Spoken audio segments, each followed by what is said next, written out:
Part 1. The woman who said, "I'm his wife." The moment she said, "I'm his wife," I felt like the ground disappeared beneath my feet. My name is Ruth. I'm 26 years old, and I live in a quiet town in Japan. Life here is simple and peaceful, the kind of place where people know each other by name. I used to believe that nothing exciting ever happened here until I met Jerry. I first saw him at a small cafe near the train station. He was dressed in a clean white shirt and black trousers, sipping coffee while reading something on his phone. There was something calm and gentle about him. He looked up and smiled at me. I smiled back, not knowing that moment would change my life forever. Jerry was everything a woman could ever want: kind, respectful, smart, and generous. He started visiting the cafe often. We would talk for hours about everything: music, books, work, life. He made me laugh. He made me feel like I mattered. After a few weeks, he started bringing me little gifts: flowers, books, chocolates.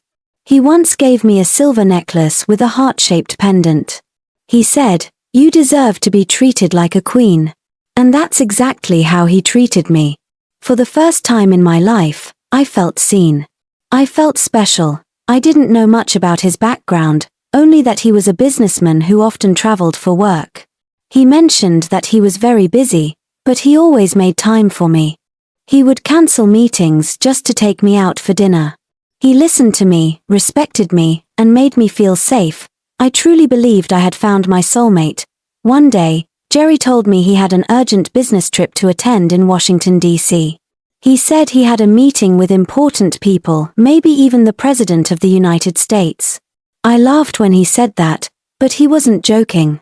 He looked serious. "I'll be gone for a few days," he said. "But I'll call you every night." I nodded, already missing him. Just 2 days after he left, I began to feel sick. At first, I thought it was a common cold.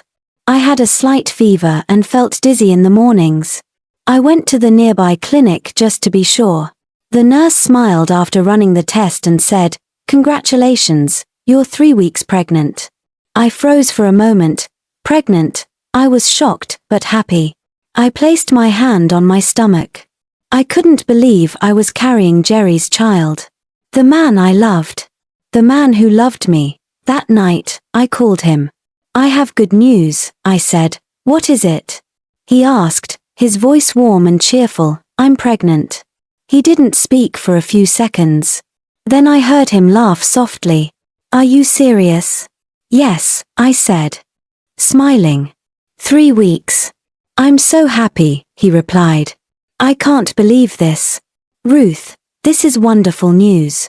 I felt like I was floating. We talked for nearly an hour. Then, before ending the call, he said something strange. "There's something I need you to do for me." "Okay," I replied. "I'm sending someone to take care of you while I'm away. Please, don't get upset no matter what happens. When I come back, I'll explain everything." I was confused. "What do you mean?" "Just trust me," he said gently. "Please." I didn't understand, but I agreed. "All right."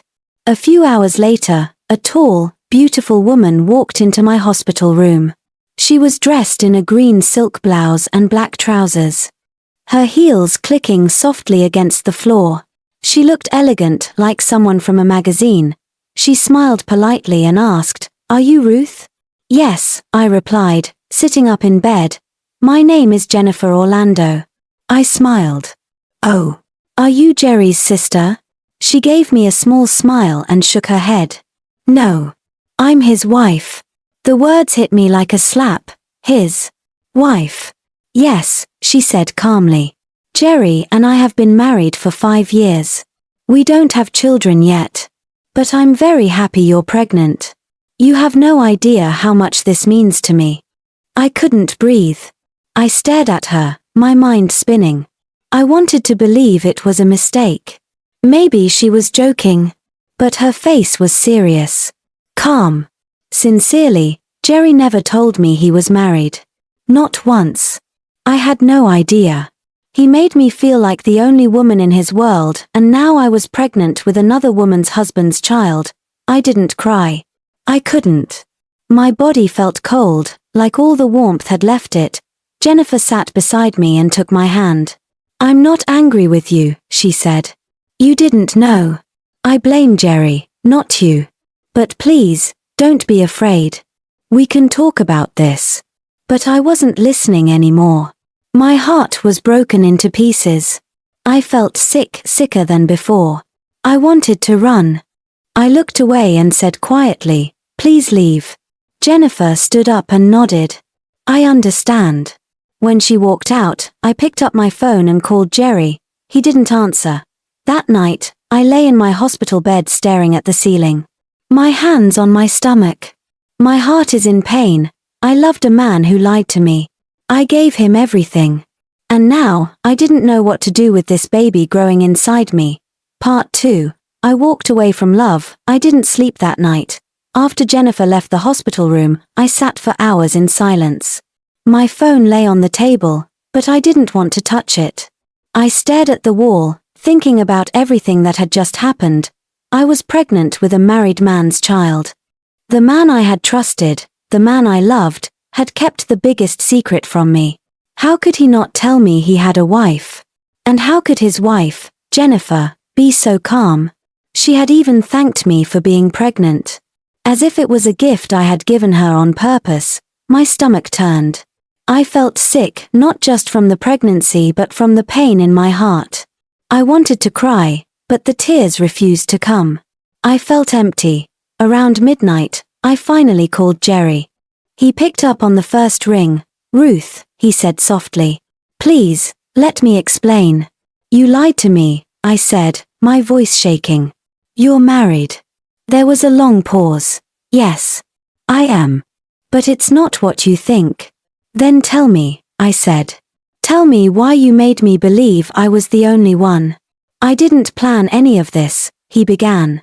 I met you and everything changed. My marriage has been cold for years. Jennifer and I tried to have children, but it never worked. The love between us faded. When I met you, I felt alive again. I didn't respond, he continued. When you told me you were pregnant, I felt something I hadn't felt in years, hope. That's why I told Jennifer. And she agreed to meet you. She wants a child so badly that she's willing to accept this situation. I felt disgusted. So what? You both want to raise my child together? Like a team project? No, he said quickly. That's not what I meant. I still want to be with you. When I return from the US, I'll explain everything. We can work it out. No, Jerry, I said quietly. There's nothing to explain. I'm not going to be the second wife. I won't build my life on someone else's broken promises. Please don't do this, he begged. We can make it work. Don't make a decision now. But my mind was already made up. The next morning, I discharged myself from the hospital and went home. I didn't answer any more of Jerry's calls or messages. For 3 days, I stayed in bed, thinking. I barely ate. My mother noticed something was wrong, but I told her I was just tired from work. I stared at the ceiling for hours, asking myself the same question over and over. What should I do about the baby? Part of me wanted to keep it. After all, it was innocent. It didn't ask to be created. But another part of me was scared. How could I raise a child whose father had lied to me? A child who would always remind me of betrayal? Jerry kept calling. Even Jennifer sent a message, asking me to reconsider.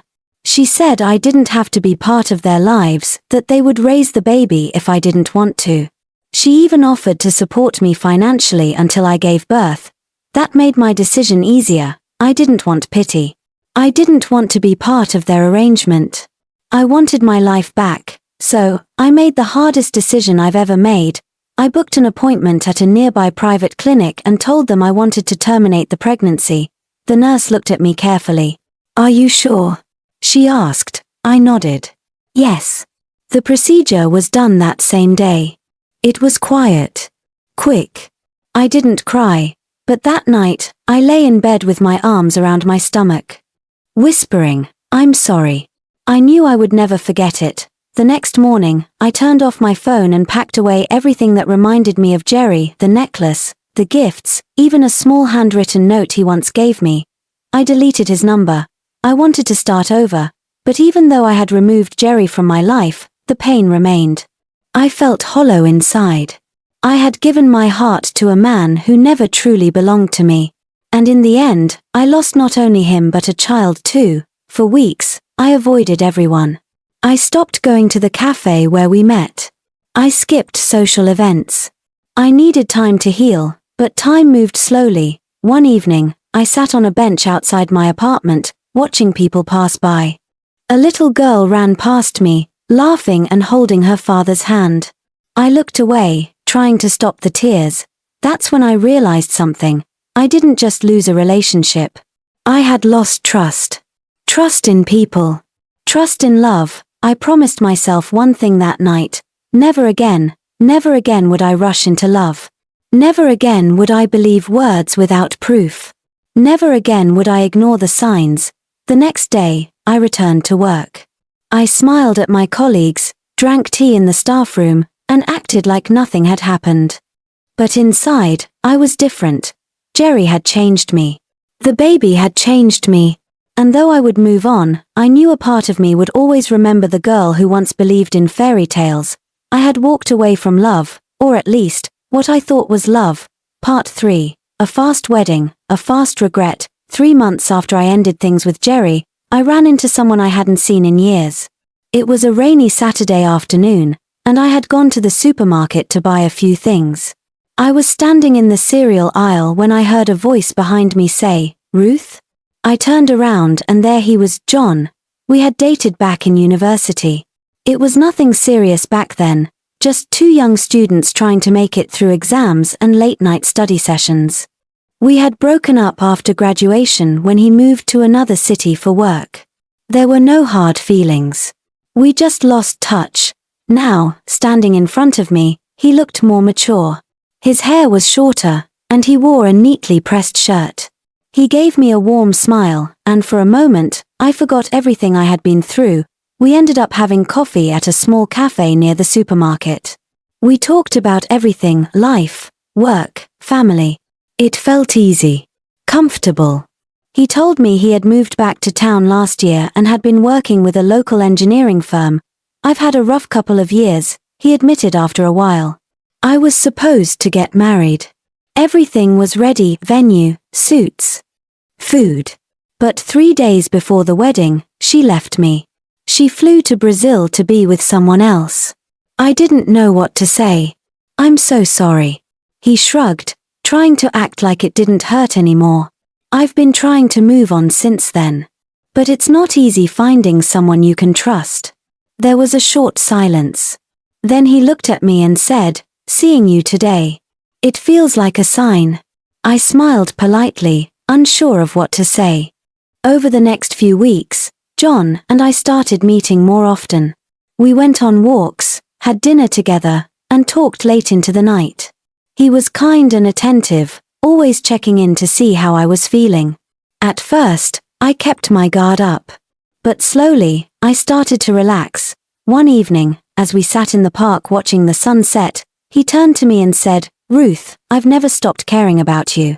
I know life has hurt us both, but maybe that's what makes us right for each other." I didn't say anything right away. A part of me was still unsure. But another part, perhaps the lonelier part, wanted to believe him. So I nodded. "Let's try." Everything moved quickly after that. Within a month, he had met my parents. They liked him, especially my father, who said John was a good, responsible man. A few weeks later, I was introduced to his family. His mother hugged me like I was already her daughter-in-law. Before I could fully process what was happening, wedding plans began. We didn't have a long engagement. Both families agreed that there was no need to wait. I told myself I was ready. After everything with Jerry, I wanted a new start, something simple, honest, and clean. John was not perfect, but he was present. And at the time, that felt like enough, but the cracks started to show sooner than I expected. One night, about 2 weeks before the wedding, I found John speaking to a woman outside a restaurant.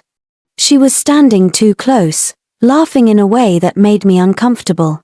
When I asked him about it later, he brushed it off. "She's just a friend," he said.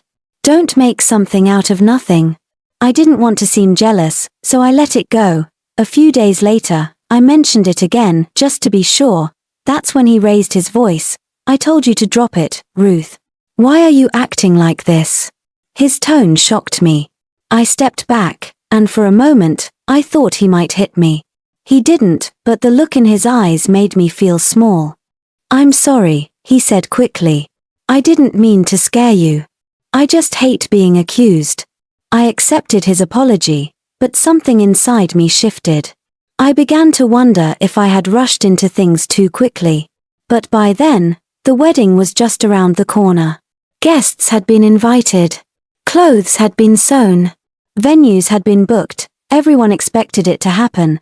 And so, it did. We got married in a small ceremony with family and friends. People smiled, clapped, and said we looked perfect together. But deep down, I felt unsure. After the wedding, the real John began to show himself more clearly. He started coming home late, giving excuses that never made sense. Sometimes he would drink too much and speak to me with disrespect. If I asked where he had been, he'd say, "You're the one who married me. I don't have to explain myself to you." Once, when I asked if he had been drinking again, he slapped me across the face. It wasn't hard. But it was enough. He apologized afterward, of course. Promised it would never happen again. Brought me flowers. Said he was just stressed. I forgave him. Because I wanted to believe things would get better. But they didn't. John started sleeping in the other room. He became colder. Distant. We hardly spoke unless it was about bills or groceries. He no longer touched me the way he used to. He no longer looked at me like I mattered. Worse still, I wasn't getting pregnant. Months passed. Then a year. And still nothing. His family started whispering. His mother would make comments like, "Maybe Ruth should see a proper doctor. It's not normal." I went for tests. Everything came back fine. But John refused to go for his. Soon, the pressure became too much. His family began suggesting that John take a second wife. Just for a child, they said. It's allowed. I felt broken. Forgotten. One night, I lay awake and whispered to myself, "What have I done?" I had married a man I barely knew because I wanted to escape the pain of the past, but now, I was trapped in something worse. Part 4, the final choice. Every day started with silence. John and I no longer spoke in the mornings. He would eat his breakfast in a rush and leave without saying goodbye. I'd sit at the table, staring at my untouched tea, wondering what had happened to the man I once thought I loved. 2 years had passed since our wedding, yet it felt like I had aged 10. My eyes had lost their brightness, my voice had lost its strength. I had become someone I didn't recognize, a woman who smiled in public but cried herself to sleep. John came home late most nights, always smelling of alcohol. Some nights, he wouldn't come home at all. And when he did, he'd fall asleep on the sofa or go straight to the spare room. I stopped asking where he had been. I already knew I wouldn't get the truth. What hurt the most wasn't the late nights or the drinking. It was the way he made me feel like I didn't exist. His family had stopped hiding their feelings too. They often made comments in front of me, reminding me that I hadn't given them a grandchild. "She's not serious," his mother once said to him while I was standing in the kitchen. "You need to think about your future. You're a man. You have a right to continue your name." I had been patient. I had been silent. But that day, something broke inside me. That night, when John returned home, I waited. "I heard your mother," I said as he walked through the door. He didn't even remove his shoes. "So, you need to tell her to stop talking about me like I'm some broken machine." He laughed bitterly. "If you weren't barren, she wouldn't have anything to say." The words hit me harder than any slap ever could. I stood there, stunned. "That's not true," I whispered. "We've never even checked if the problem is mine. You've refused to get tested." He shrugged and walked past me. A man doesn't need a test. If there's no child, it's always the woman. That night, I didn't sleep. I sat by the window, staring at the empty street, thinking about the life I used to dream of. A small house. A kind husband. Maybe 2 children. Laughter in the evenings. Warmth. Peace. And now here I was sitting in a cold, loveless home, married to a man who treated me like nothing more than a problem to be solved. The next day, I made a decision. I packed a small bag and took a train to the next town to visit a woman named Aiko, a former teacher of mine. She had always been kind to me and once told me, when life gets too loud, come find me. She lived in a quiet wooden house near the mountains. When she opened the door, she hugged me tightly without asking questions. I stayed with her for 2 days. We didn't talk much at first. We just cooked, walked by the riverside, and drank tea under the stars. On the second evening, I finally told her everything, from Jerry to the abortion, from my rushed marriage to John's cruelty. She listened quietly. When I finished, she said, "You've been strong for too long. Now it's time to be brave." I looked at her, confused. "Aren't they the same?" She smiled. "No. Being strong is surviving what hurts you. Being brave is walking away from it." Her words stayed with me long after I returned home. That week, John told me he had decided to marry another woman, a younger girl from his hometown. "She'll give me a child," he said flatly, as if I was no longer part of the conversation. I didn't cry. I didn't shout. I simply nodded and went into the bedroom. The next morning, I wrote him a letter. "John, you once told me I was the one who chose to marry you.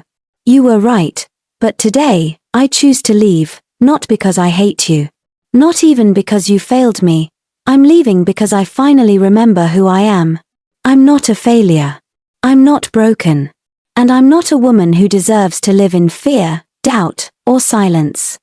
You may have another wife. You may have 10 children. But I will have peace, and that is more than enough. Goodbye, Ruth." I left the letter on the dining table and walked out without looking back. I returned to my parents' home. They didn't ask questions. They only hugged me and said, "Welcome home." Weeks passed. Then months. I found work at a local bookshop and started writing again, a hobby I had abandoned during my marriage. Slowly, the colors returned to my world. I laughed again. I slept peacefully. And for the first time in a long while, I didn't feel alone. One day, while walking home from work, I passed the same cafe where I had once met Jerry. I paused for a moment. A lot has changed since then. My heart had been broken. My dreams had been shaken. But I was still standing. I didn't miss Jerry anymore. I didn't miss John either. What I missed was myself. But I had found her again. I walked into the cafe and ordered tea. I sat by the window and watched the world move. A mother pushed her baby in a pram. A young couple held hands. A group of school children laughed as they ran past. Life was happening. And I was finally part of it again. As I sipped my tea, I smiled to myself. I had left a good man because he was married. I had married a monster because I was desperate. But now, I had chosen myself. And for the first time in a long time. That felt like the right kind of love. But I hope and wish to find a love like Jerry. I always miss him. In this life, sometimes you don't know what you have until you lose it. Please subscribe to our channel for more sweet love stories.